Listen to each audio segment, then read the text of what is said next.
Welcome back to the channel. It's a glorious, pretty wet Tuesday. There's some storms, not storms, drizzle, rain coming off of the river because I live near a river. So there's high humidity today, but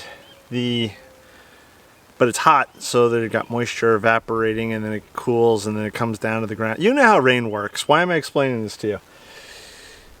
But anyways, to start off, we're going to start a new project today. I have half a dozen other projects around the garden I could or should be doing, but I know this one has been very demanded. Yes, very, very demanded. There's been all sorts of comments in the comment section below. If you don't leave a comment in the comment section below, feel free to leave a comment in the comment section below. But I'm going to start work on the rose garden. I'm doing this for a few reasons. One of the biggest reasons is that, and if you hear some pitter-patter noise, it's because I'm underneath a awning here because the camera doesn't like water, so I set up an awning. So I thought that was all self-explanatory and I need to explain it, but I explained it anyways. One of the reasons I'm starting the rose garden project is because the 4 David Austin roses that I have, 5 David Austin roses that I have are all in temporary spots. 4 of them are in bag pouches and another one is in a pot that I brought with me from New York. They can't live there forever. It was a temporary situation. It was always going to be a temporary situation. They kind of need to go in the ground. But before they go into the ground, we need to start working on the structure of the garden. So basically I need to start defining beds. I need to start sizing up. Basically, I know I want 12-foot deep beds all around. This is for a couple of reasons. One, just on the outside of this fencing, if you could see this right here, I'm going to have privet hedging. I have recently purchased some golden ticket privet. It has a very light green leaf. It's very pretty. I've actually purchased more of it because I like it so much, and it is a non-invasive privet. Yay! Win-win all around. So that is going to be the hedging between the vegetable garden and the rose garden. It'll also help provide some of the roses some late afternoon shade, as well as provide structure for the garden. So the beds are going to be 12 feet deep. The privet hedging will be in there. They'll be, I think the privet hedging needs to be about 3 feet thick. I'm not an expert on that. I was thinking maybe 2, but if you know better or know more about hedging, please leave a comment below. So let's say it's going to be 3 feet thick, and now the sun's coming out because this is the way we roll. So let's say it's going to be 3 feet thick. That then leaves me with 8 feet of planting space. The rose bushes themselves will get approximately 6 feet in diameter when they're fully grown. So that then leaves me with about another 2 feet, and on the inside of or outside, on the inner facing of the beds, I'm going to have probably about 2 foot tall box or Yupon hedging. I'm going to try to get Yupon, dwarf Yupon maybe, but definitely box hedging if I can't get the Yupon. Either way, there's going to be low hedging. So I need to start defining the spaces, and then I need to start improving the soil. Now there's a couple of different ways you can do this. One of them would be to dig up the entire 12-foot bed and then start, backfilling with compost and mixing it all in and maybe some other materials. That's an utter nightmare. With this heavy clay soil, I'll show you in a minute, but that's just ridiculous. So what I'm thinking is right now, and I've written down some notes. This is what I plan on doing.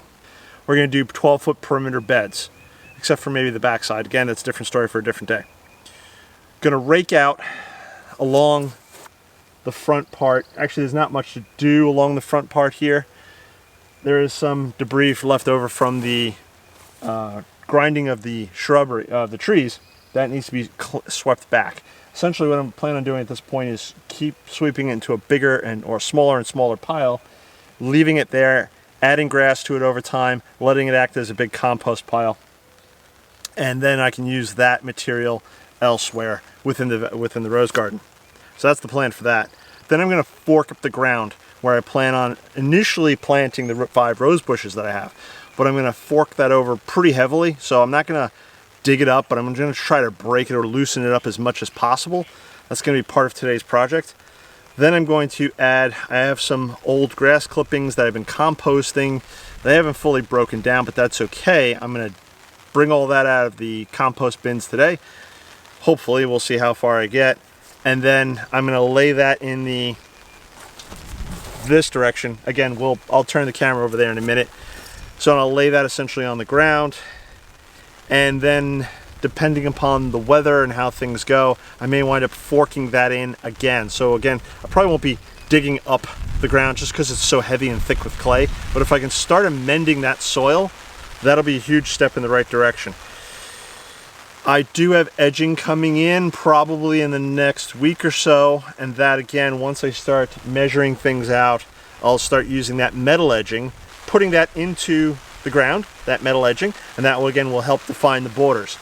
And again, I'm going to be working my way up towards the front. And so that's the way I'll be going with the metal edging. And then once that metal edging will essentially start to define the border, I'll bring you through all this. This is going to be a multi-step, this is going to last months and months, this project. So today's just part one. I'm going to then, maybe once I have those borders defined, then I'm going to start adding in maybe some more, I was thinking about the Miracle-Gro raised bed mix because it has a lot of organic material in it, has some wood chips in it, and I think if I add like a thin layer of that and then try to fork that in, that again will also help start to break up the heavy clay soil and start to improve it. Then I will add in the soil 3, which I believe I'm going to get a couple more yards of that. I am going to get a couple more yards of the soil 3. Hopefully by that point I can start then planting the privet hedge and the rose bushes. Sorry, mosquitoes, gnats, flies, it's all crazy. And then on the back side, again, it's going to be it's a whole nother project because the property kind of does this very slow and low slope towards the back here. So let me turn the camera around. Okay, so back this way, towards the back of the fence line, it does start to drip down a bit. And where the wood line is, once upon a time there was a drainage ditch. And that's great and that's probably why the property is slightly sloped, because when this was a farm, again, heavy clay soil, hold the water, but the water would have some place to go into the drainage ditch. Life is wonderful. That drainage ditch is overgrown, overfilled, essentially gone now. So the water just starts to pile up. What I'd like to do is along that back edge, maybe take down a tree or two, and then add, put down the logs and essentially build the soil up to those logs. So that back alley can still flood out, as it were, but anything that's planted forward of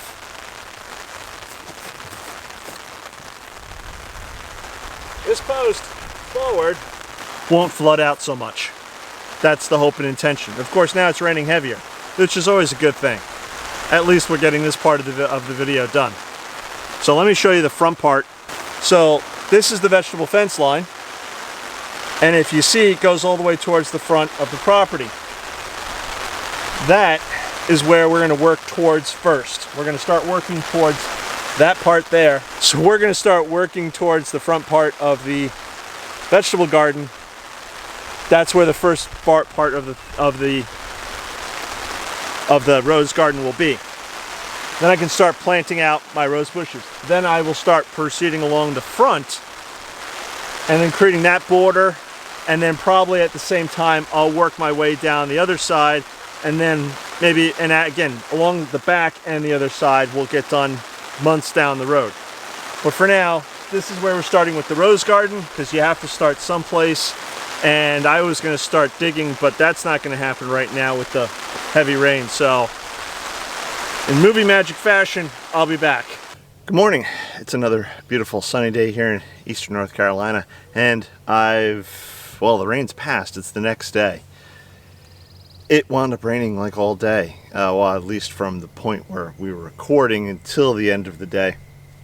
At the very end of the day, I did come outside, and off camera I turned around and I started doing some ground cleanup, which I'll show you about that. I'll show you that now, and then we'll start on continuing where we left off yesterday, which was starting to fork over the soil so that I can then start adding compost to it, and then we can start improving the soil and yada yada yada. So let me show you what I've done so far.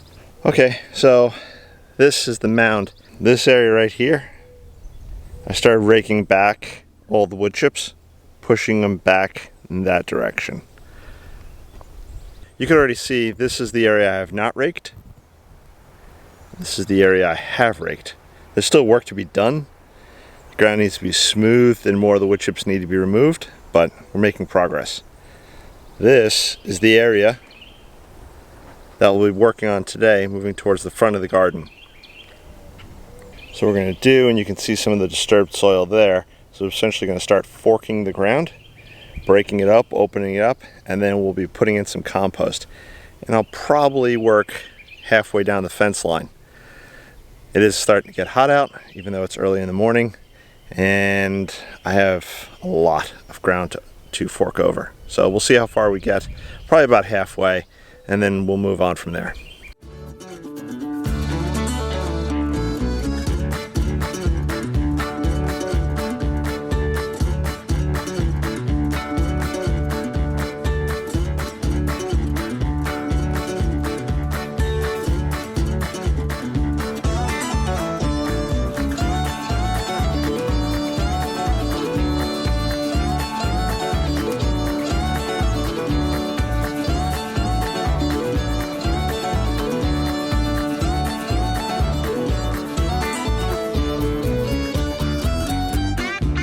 There's a breeze going this morning, which helps, but as the sun climbs further into the sky, it is getting hotter. What I really need is a broad fork. I think when I take my break today, I'm gonna go and see about investing in a broad fork. Essentially, it's almost the same thing as a pitchfork, except it's much wider. So, and you can jump on it and stand on it, and then really rock it back and forth, and that'll help break up the soil. I'm not rototilling because it destroys a lot of it destroys a lot of the organic that's already in the soil, such as earthworms and other microbes and beetles, etc., things that make the soil what it is. There's a whole, if you want, go do your own research on soil and its living organism, blah blah blah. I'm not going to bore you with that today. If you want me to, in a further episode, talk more about the soil and being alive, leave a comment below. I'll do that. But for now, I'm just going to continue doing what I'm doing with the pitchfork, try to get what I can done on this side, and then again, the next step is take that grass compost, put it over rake it over this section. We're going to let it sit for maybe a week or so, and then we'll move on to the next step. That'll probably get forked in as well. Hopefully by then I may even have a broad fork, and that'll make the job easier. And essentially, we're trying to make the soil looser. I am going to have to put something down to knock back or kill the grass. I'll use cardboard, or I'll get either ground cover, like a weed barrier or something else. I don't necessarily like weed barriers, but in this case, it may be the most efficient way to cover a larger area to kill the grass off. And with the heat down here, that'll probably take a couple of weeks. Let's get some compost and start to spread that out.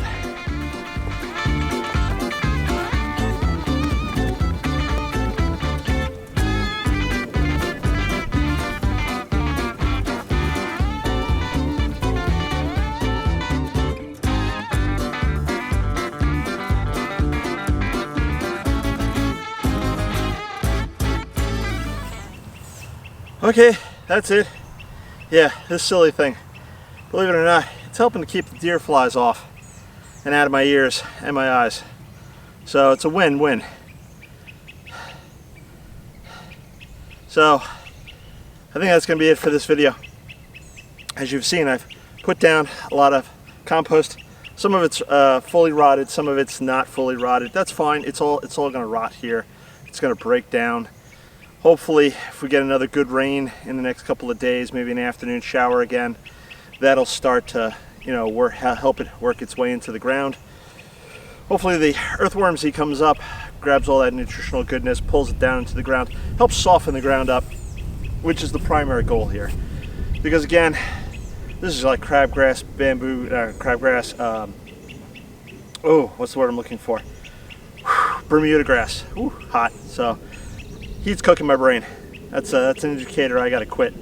So, crabgrass, bamboo grass.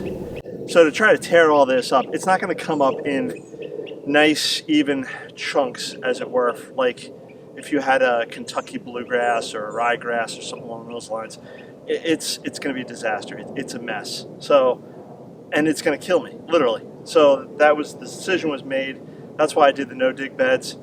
That's why, even with some of my other plantings, I've just put down cardboard soil on top of that, and then the planting and the mulch.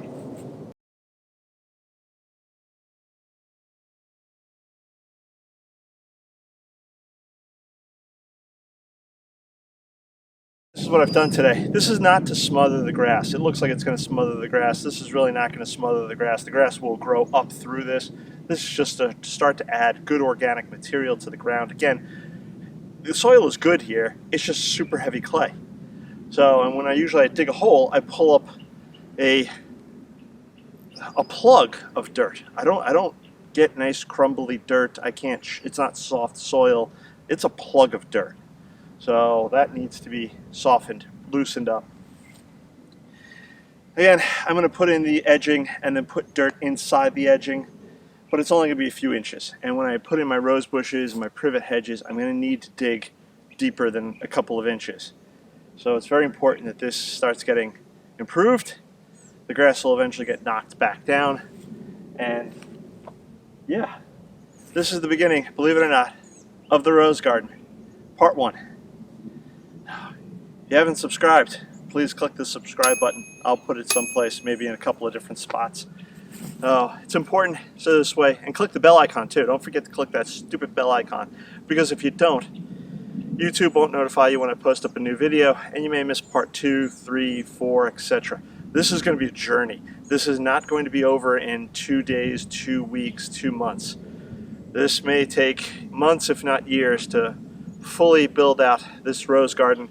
This is what we're doing. If you don't follow me on Instagram, give a follow on Instagram. I also often post up pictures of things that you will not see here on YouTube, because why not? It should be something different for each platform, I think. And Instagram is good for pictures. So go follow me over on Instagram. I'll put the link someplace. And I'm calling it quits now. I'm going to catch you on the next one. Bye-bye.